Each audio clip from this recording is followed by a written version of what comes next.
Welcome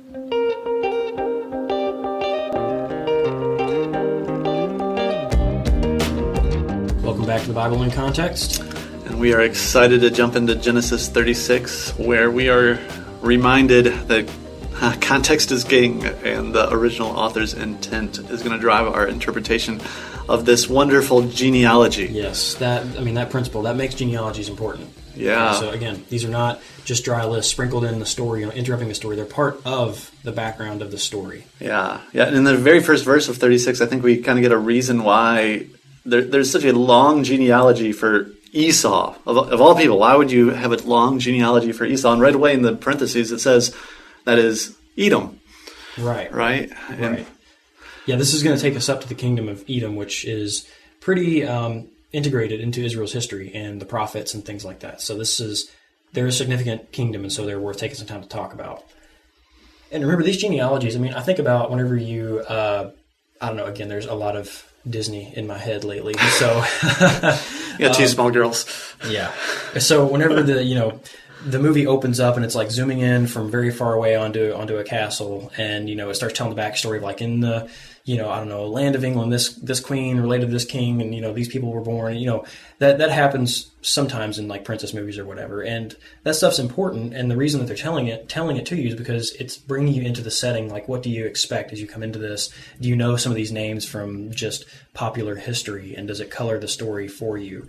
Just like as you zoom into say an Asian palace or something like that, from something that looks like it's from 1000 AD, like you're expecting some kind of like mystical faraway land. So the setting and the type of people that are in the story are going to color the way the story plays out and how you think about it. So that's what's going on here. Right. Well, and in verse 2, I think it's significant too. Where did Esau find his wives? Canaanites. The Canaanites, the cursed clan. And I think that's the first thing that you need to see about this genealogy. So this genealogy, it's going to show, we mentioned this last time, Esau and his family and the nation of Edom has a very mixed history. Esau, he's made some mistakes. He's also done some really great things in forgiving his brother for the wrongs done to him. The first thing we see there is he had 3 wives, which were Canaanites and an Ishmaelite. And so we got polygamy and marrying the Canaanites, which were people that were cursed, and if you read through Deuteronomy, the things that they're doing in their land are pretty horrible. So not something that's a positive move on Esau's part. Right. Well, and we've already seen in this story in Genesis that the Canaanites will take what they want, right, and defile women, and that just seems to be the norm, right? Yeah, for their culture. I feel like it's often need to remember that Shechem, that they were Canaanites. Right. So don't forget that as you read through that story. That's part and parcel with just what they do. Yeah. It's just that's the norm, and that's one thing that, and this is going back a couple of weeks, but when we went through the story of the defilement of Dinah, and so she gets defiled, and the dad's like, "That's fine." Right. And just don't cause any trouble. Yeah. There seems to be no problem with just that kind of behavior in this culture. And so the fact that Esau finds his wives from the Canaanites, immediately I think we're like red flags should go up. Okay, that's not good. There's a problem. Yeah, and so we just came out of the story in chapter 35 where he buried his father along with Jacob, and so we just ended on a positive note in that, and now we're being reminded of some of the negative notes. And real quick, before we keep going, because there's some really, again, some cool stuff in this story that we could spend a lot of time talking about, the names and the structures and things like that going on in this chapter, which would be a good episode to do. But I want us to, again, come away with what are the narrative tensions that this is carrying forward within the story. And so the next thing we see is, after this reminder of his polygamy and marriage with the Canaanites, is verses 6 and 7. Esau took his wives, his sons, his daughters, and all the members of his household, his livestock and all his beasts and his property and all that he acquired in the land of Canaan, and he went into a land away from his brother Jacob, for their possessions were too great for them to dwell together. The land of their sojournings could not support them because of their livestock. So Esau settled in the hill country of Seir, that is Mount Edom. I feel like this is deja vu, right? We've seen this story before. The Abraham and Lot. Yeah, we saw this before with Abraham and Lot, where their possessions were too great for them to dwell together. We also saw it with Abimelech and Isaac. Right. And so the correct move in both of those places was to split, to move apart. That was the peaceable thing that we saw to do. And the non-peaceable thing we see in the Exodus account is to enslave the people who are becoming a threat to you because they're getting too big. Right. So we see a righteous move on Esau's part. We also see that he takes all of his possessions and this mixed multitude of wives, sons, daughters, and members of his household and goes somewhere else. And we see that element of a mixed multitude and great possessions moving out somewhere as a key element of the Exodus motif. And so here we only have one element of the Exodus motif, but I think that we've seen it so many times throughout the book of Genesis that we should be able to see this and think, oh, this is part of that motif. He has given Esau Exodus. Despite his mixed history, God is caring for Esau and his family. So, I mean, I think that there alone will speak volumes to, again, God's consistent care for the nations, because we should also be expecting that he gets an Exodus, because this is not the first goat for Azazel brother, the first non-elect brother that this has happened to. It's actually happened to Ishmael whenever he went out with Hagar, happened to Lot. He got a couple of Exoduses, and he played the role of the non-elect brother. And also, this is him finishing out, I just mentioned the goat for Azazel, this is him finishing out his goat for Azazel pattern at the same time, since Jacob was the brother that is elect and is brought into Yahweh's presence. Meanwhile, Esau is not chosen and is sent out of the land, just like the goat for Azazel. Again, go listen to the chapter 4 episode where we talk about Cain and Abel to really get a handle on what is that Day of Atonement, goat for Yahweh and goat for Azazel pattern. Because again, we don't want to go over that every single time, but again, the two brothers do follow this pattern throughout the book of Genesis, and ultimately I think that pattern is recalled in the Day of Atonement. And so I think it's important for us to remember that these patterns are linked to the Day of Atonement, and we'll see that come to a head in Joseph shortly. And so we'll talk about it some more there again too. But yeah, this mixed character, Esau, who has done some really great things and some really bad things, his family is being carried by God, given exodus to this new place to call their own.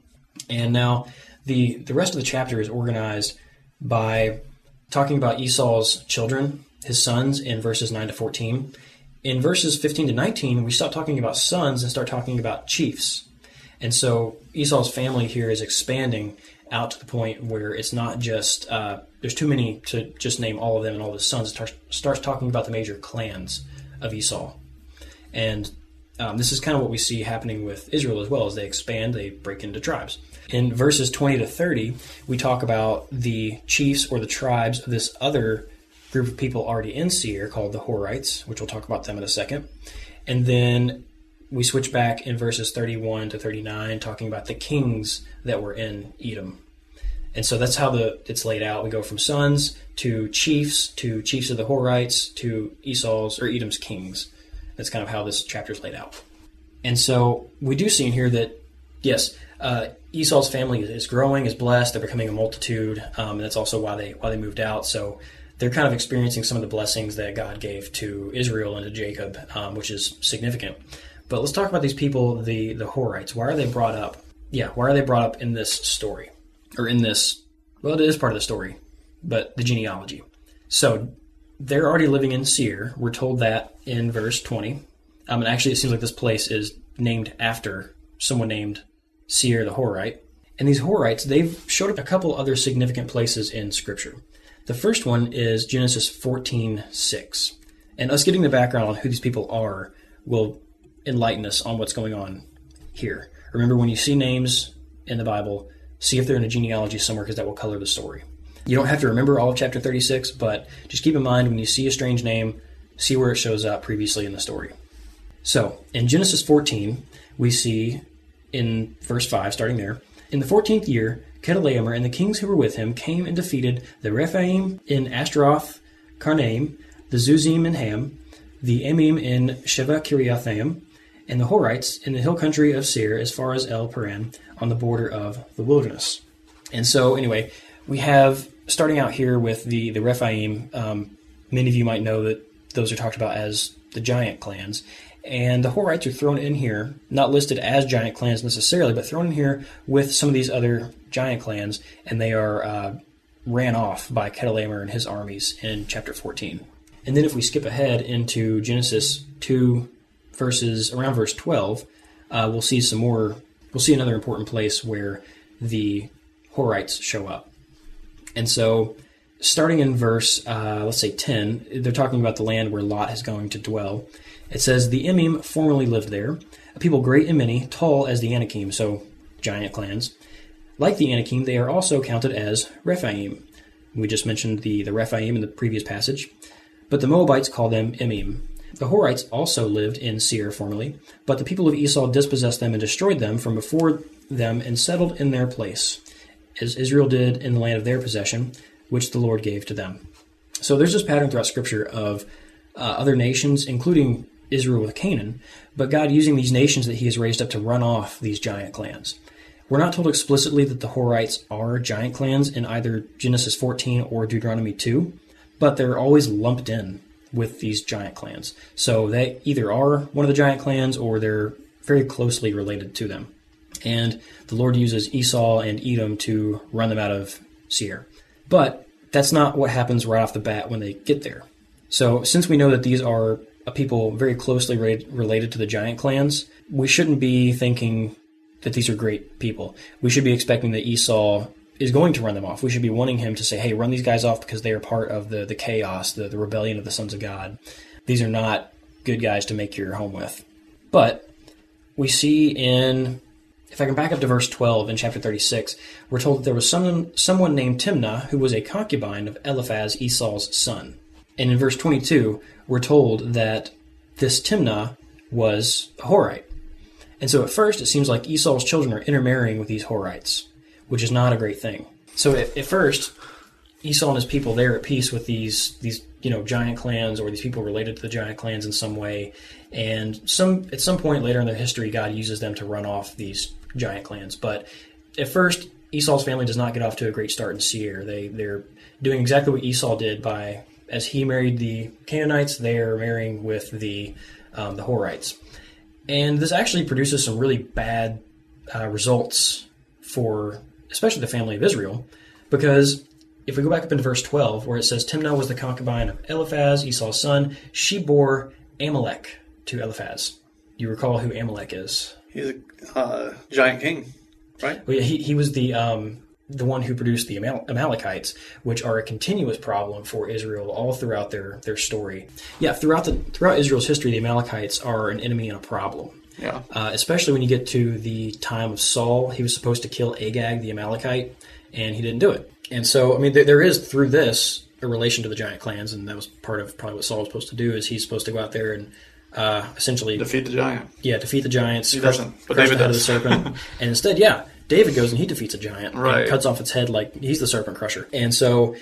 yeah, that's a big tension in the story of Saul and Samuel and throughout Israel's history. Again, the Amalekites are a problem, even up to the point that we get this guy in Esther's story, Haman, the Agagite. So Saul failed to kill Agag, and so I think in Esther's history we're supposed to recall that this guy who's trying to kill the Israelites is one of his family. And so we have from Esau to one of the latest books in the Bible, or in the Old Testament, the Amalekites are a problem. And it all goes back to Esau's children intermarrying with these Horites, these giant clans. Right. So right. Well, and this is helping to give a background, like when we get to the judges and God's commanding them to remove all of the Canaanites out of the land. Don't intermarry with the Canaanites, because it's going to cause you more problems. Right. And I mean, you remember too, this all goes back to the Sons of God incident. Yep. So, I mean, this is through and through. We see it starts off with rebellion and Sons of God intermarrying with humans, and then we see after that it produces more murder in the land, and then we get to see, okay, what's the character of these giant clans? Well, we get kind of a picture of that in Deuteronomy when we're told what the Canaanites are like, with just all sorts of human sacrifice, worship of other gods, all sorts of errant sexual practices, and all sorts of stuff going on. And so there's just nothing good past or present about these people. because they are continually enemies of God's people, trying to kill them, wipe them out, and do all sorts of horrible things otherwise. I was just saying, or I was just thinking, and I think we've said this before when we're walking through a genealogy, how important it is to pay attention to where the narrator breaks in and just has a few little words, because they're usually significant. Yeah, they are. I mean, like we just saw in chapters 6 through 8, where the author breaks in, and he could have just said Esau and his family went to Seir, and they lived there. But he tells us that he brought, his livestock and his family, his kids, and, tells us all this stuff to give us that picture of what we've seen before. Like, wait a minute, we've heard this before with Abraham coming out of Egypt. We've heard it with Lot as he's rescued from Chedorlaomer and his army. We've heard this with Jacob several times. We hear it with Isaac. And so, so he's having the same Exodus motif applied to him. And despite his failures, God still cares about the nations. That's been what the whole plan has been the whole time. He's not trying to cast off all these others. He's trying to use the elect family to bring all the nations back to him, back to the garden. Right. And so we see that again. And I think it's really cool, again, just further seeing the care of God on the Edomites. We see, if we go on down to verses 31 through 39, where I said that Edom begins to get kings, we're told that in verse 31, these are the kings who reigned in the land of Edom before any king reigned over the Israelites.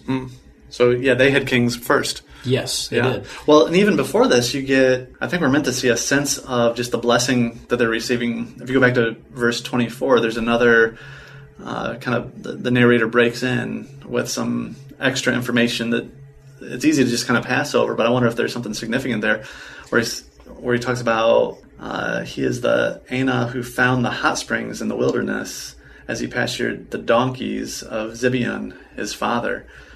And I wonder, and maybe you know more about this, but... Yeah, I mean, a little. I've looked into this, and I was actually going to bring this up because scholars don't really know what to make of it. Okay. And so the problem is with that word, in the ESV, it's hot springs. Right, it could be vipers, though, right? It could be a lot of things, actually. It could be a lot of things, okay. Yeah, so vipers might be an option, I don't recall, but the word in Hebrew is yemim, and some think it has something to do with water. Some have translated it as hot springs. Some thinks it has to do with just bodies of water in general, oases or lakes, or some think that it could be related to he found other donkeys out there, or female donkeys, or some people think that the Yemim are a people group or a cousin to Ana or something like that. So actually, I was going to say, if you look at the different translations, the English translations, and they're all over the place. Like the King James Version translated it as they found mules in the wilderness as they fed the asses. The Young Literal translation says they found the Amim, like you were saying, the people group in the wilderness and the feeding as they were feeding the asses. Yeah, and so it's obviously quite confusing what it's supposed to be. The word doesn't show up anywhere else, and so we've kind of lost what that word means. And so if you want some more information on this, thetorah.com, they have an article called Ana Found the Hayamim in the Wilderness, a hidden critique of Jacob's family. So they go a different direction with this. They do take a definite stance on what this means, but again, all the stances you can take on this word are pretty much conjecture that you're using the rest of the story to try to say, what is this? Right. So based on their reading of the text, they have their own assumptions. I don't really agree with a lot of the presuppositions of the writers for the Torah oftentimes, but it's a good resource, a lot of good academic articles if you can, spit out the bones and things. Good place to go learn. Yeah. But my initial thoughts when I was reading it was it seems like this is added in there by the narrator just to help us see that they were successful. They're finding hot springs, or maybe it's something else, but they've got these donkeys, and donkeys were, not everybody had donkeys. And so like being able to afford an animal that could carry your stuff was a luxury. Yeah. Well, and the thing that makes me wonder, but like, since we're trying to use the narrative to fill in what's going on here, is if this guy's one of the Horites, often they're famed for doing something great or warrior-like. So maybe it just has something to do to reinforce that. Like he's somebody famous from their time for doing something great. Right. Yeah. That makes sense. So I think that's probably the point of it, is just a point of contact. Maybe there could be something here about if he found one of his relatives or something like that, or one of Jacob's long-lost relatives or whatever. Maybe he's meant to be portrayed as a hero over against... A snake handler, vipers. Yeah. I'm joking. Well, yeah, it's just really hard to know what this word means. And so ultimately, this is one point where I think I would really like to know what this means, but we can't, and so I'm not going to put a lot of stock in a particular interpretation of this, because ultimately those who do try to interpret are just taking the context and trying to fill in the blanks, mostly as their best estimate. So if anybody says they know exactly what this means, take it with a grain of salt. But either way, this is a point of contact that the original readers would have known, oh, that guy, we know about him. And maybe there's something going on there trying to show him as a good guy or as a bad guy, or someone who is so good that he makes Jacob look bad. That's what the Torah.com takes it to be, but we really just don't know. We're going to keep going with what we do know. Yeah, we just don't know enough there to make a good, definite interpretation. So moving down in the text, so we were on verse 34, talking about the kings that reigned, and they had kings that reigned even before Israel had kings. Right, and so they're getting the blessings that Israel got later in their life, long before. So again, I think we're supposed to see as God gave them this exodus and has quickly multiplied them into chiefs and then into kings, even despite their failures, God is caring for them. He's making them prosperous and growing them, just like he's done for Cain's city, just like he did for Ammon and Moab, Lot's children, just like he did for the Ishmaelites, making them into the Ishmaelites.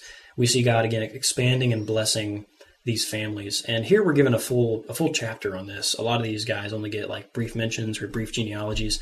But I think we're supposed to, again, because of the role they play with the Horites, and maybe just as a case to show us, here's what God is doing with these brothers that get sent off, to see an example of a little more in depth how God is blessing these people he wants to bring back into his space, not just cast off.